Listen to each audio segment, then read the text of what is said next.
Hello, friends, and welcome back to Stories About Entitled People. Let's dive into a spicy tale from the Whataburger drive-thru where a Mega Karen learned the hard way that being extra comes with consequences. But before we begin, best way to support our channel is to leave comments, like, and subscribe with a turned-on bell so you don't miss the new video every single day. Here we go. Karen versus the unbothered worker. A fast food order taker just owned this Mega Karen in front of me at the drive-thru about an hour ago. There was a long line at Whataburger, but it was moving nonetheless. Car in front pulls up. The order taker, "Welcome to Whataburger. Can I get a name for the order?" No response. Approximately 15 to 20 seconds, a chick's head pops out and rather aggressively, in my opinion, "Hold on a second." Silence, and about a minute goes by and I get slightly annoyed. I crap you not, this is where the worker, in my mind, goes, "Oh, hell no." The girl in the car only gets out, I want, the worker a little less aggressively, "Hold on a second, please." I hear a chuckle because the car behind me was also paying attention. I look in the mirror and we're both trying to quietly snicker so the girl can't hear us. Then, at what almost seemed like the same amount of time passed, the worker with the most dry, passive-aggressive tone, "I'm so sorry about that. Go ahead with your order, please." Rather aggressively again, "I want a number 3, only 1 slice of cheese, and instead of a bun, I want toast. No onions, no mustard, extra pickles, and make the meal large size, but I only want the fries large and keep the drink medium size." What in the actual F? With that attitude, lady, I'd make sure to forget the burger patties in your sandwich or something awesome. Cars move, I order, and she gets asked to move up so I can pay. She barely moves, so the workers ask her again to move, but further to the end of the building. She moves, and I move up as asked. A few minutes pass, and I hear the door open, and the worker with her order slowly saunters out, stops before the door closes, answers a few questions, and continued a short, lovely evening stroll to the end of the building, where you can see the chick in the car seething. She looks in the bag and asks for something, and the worker, without pause, "We're out," and turns and then hurriedly goes inside. Well played, late-night Whataburger lady. Very well played. For context, I work in the industry and spent all morning remembering omelet ingredient orders for brunch, and people were all over the place instead of listing the items they wanted in the order. The bowls are right in front of them. So her tone, along with a massively modified order, made me angry. But that worker kept calm and murdered her in broad daylight with kindness, and won. This is the kind of customer service artistry that deserves a standing ovation. That worker didn't just handle the Mega Karen, they put on a masterclass in passive-aggressive patience. The whole "hold on a second, please," and the drawn-out syrupy apology, absolutely lethal. It's that perfect mix of killing with kindness while silently serving up a vibe that says, "You're not the main character here." And our second story. 3 degrees can't outrun a missing machine, OBGYN versus lab logic. So this happened during my very first job back in 1997, so don't expect me to remember any banter or repartee on my part. I worked in the admin office for a biochemistry lab at a small hospital. The lab would receive blood tests, sweat tests, and urine tests from GPs, the inpatient wards, outpatient clinics, etc., and I would book them in so the lab could run whatever tests had been requested. Samples came in marked as either urgent, meaning results within 60 minutes, or routine, meaning results within 4 hours. The only exception was tests that had to be sent to another lab. This was a small hospital, so it wasn't worth the department buying big fancy analyzers for 6 figures if we did a particular test less often than once a day.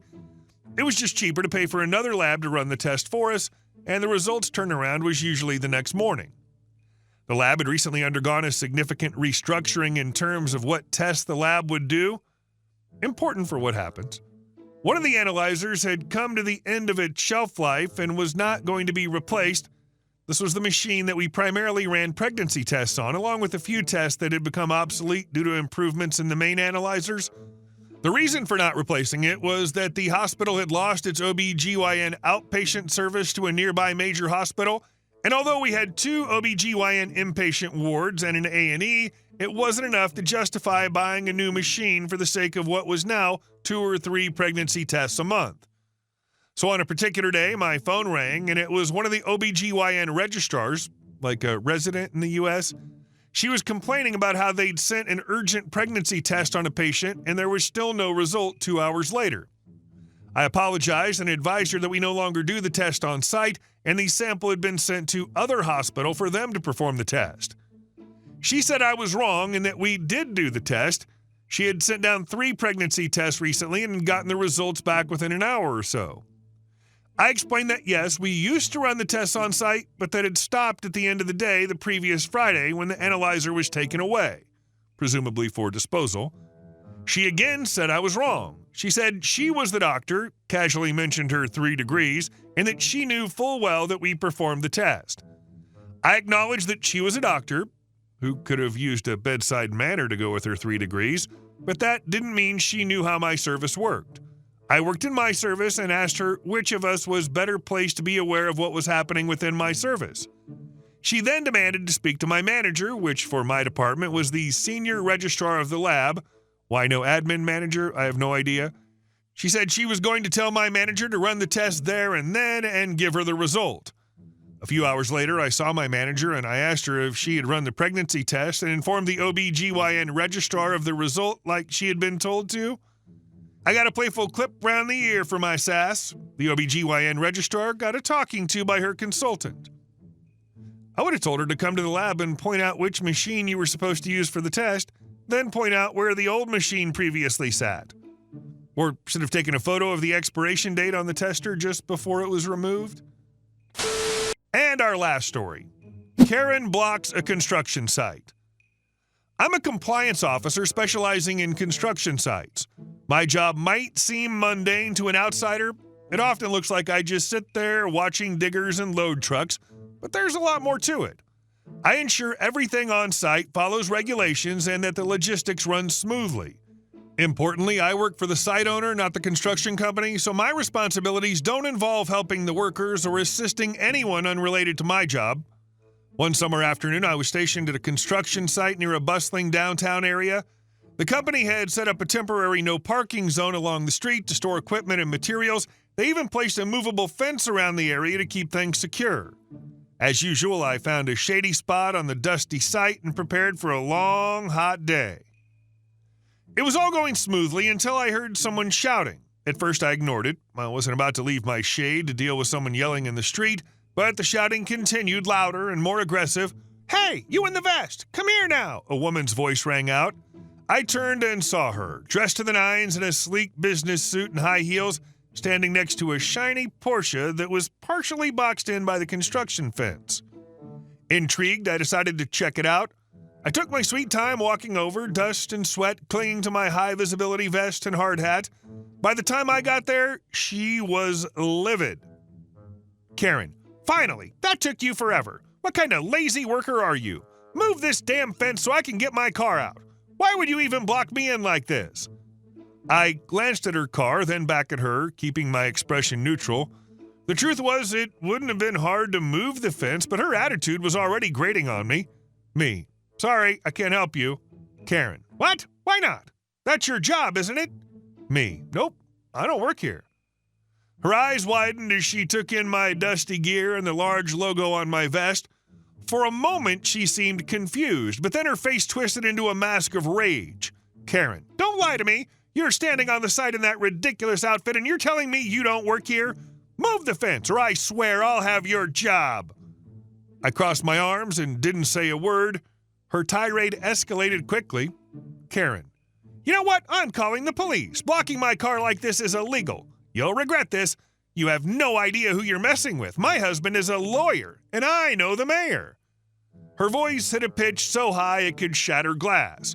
Meanwhile, the operator of the digger was visibly shaking with laughter from his perch. I could barely hold back my own grin as Karen continued to rant about her so-called influence and how she'd ruined my life. 2 policemen turned the corner. She spotted them immediately, her eyes lighting up like she'd just found reinforcements. Karen: "Oh, thank God, officers, over here. Arrest this idiot for trying to box me in. He's refusing to let me leave." The officers walked over, looking thoroughly unimpressed. One approached me while the other examined the situation. Officer 1: "What's going on here?" Me: "She parked in the no parking zone and wants me to move the fence so she can get out. But I don't work for the construction company." I pointed to the company's large signs plastered across the fence and then to my name tag, which clearly displayed the logo of a different organization. The officer nodded, quickly piecing things together. Meanwhile, Karen was now in the other officer's face, waving her arms wildly. Karen: "This is ridiculous. I was forced to park here because there was no other space, and now they've trapped me. They need to let me go. This is entrapment. I'm being harassed." Officer 2: "Ma'am, you're parked in a clearly marked no parking zone. There's nothing illegal about this setup, but you're violating the law by being here." The second officer pulled out his ticket book and started writing her up. Karen: "What are you doing? I'm the victim here. You should be writing them up, not me." Officer 2: "Ma'am, this is a no parking zone. Here's your ticket." He handed her the citation, and for a moment she just stood there staring at it like it was a foreign language. Then she turned her fury back to me. Karen: "This isn't over. I'm calling your boss, and you're going to lose your job. Mark my words." I tipped my hard hat at her with a cheeky grin. Me: "You're welcome to try, ma'am. My boss loves these kind of stories." By now, the officers had moved the fence to let her out, but the humiliation wasn't over yet. As she got into her Porsche, she slammed the door so hard I half expected the window to shatter. Before speeding off, she shot me the stink eye through her rearview mirror, but the damage was done.